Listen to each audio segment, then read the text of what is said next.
দর্শক, আমি এখন আপনাদের দেখাবো যে ইরিধান খেতে কিভাবে সার দেওয়া হয়।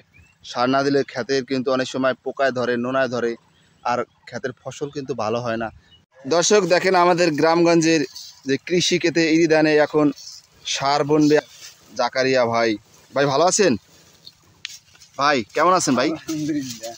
আচ্ছা, এই কি কি সার দিলেন ভাই এখানে? এখানে আছে ইউরিয়া, টিএসপি। ইউরিয়া, টিএসপি এগুলো দিলে কি মানে ফসলের কি সুবিধা?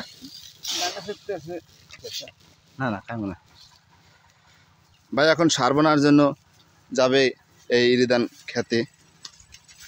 ভাইয়ের সাথে আমিও যাব, দেখি কি হয়।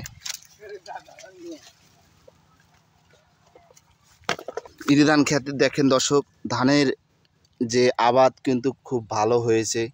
তারপরেও যদি কিছু সার বনে তাহলে কিন্তু সেটা আরও আস্তে আস্তে ধানের ভালো হবে ফলন। দেখেন সারা মাঠ জুড়ে আছে ইরিধান, ফসল আর ফসল।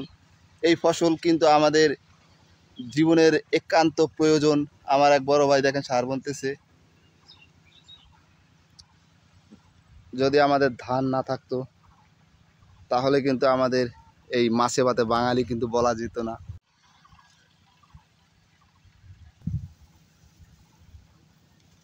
ধানের কিন্তু ভালো হয়েছে ফলন। দেখা যায় মাঝে মাঝে ডিসকালার। ভাই ডিসকালার কারণ কি? এই যে খেতে মাঝে মাঝে সবুজ আর দু এক জায়গায় সাদা। ও সার না, সার না দেওয়ার কারণে মাঝে মাঝে যে খেতে ধানের যে দেখা যাইতেছে বিভিন্ন ডিসকালার হয়ে যায়।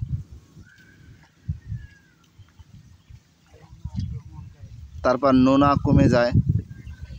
এই ইরিধান খেতে বেশিরভাগই নোনা হয়। নোনা হলে ফসলের অনেক সমস্যা হয়। যে দেখেন বাতাস দুলতেছে।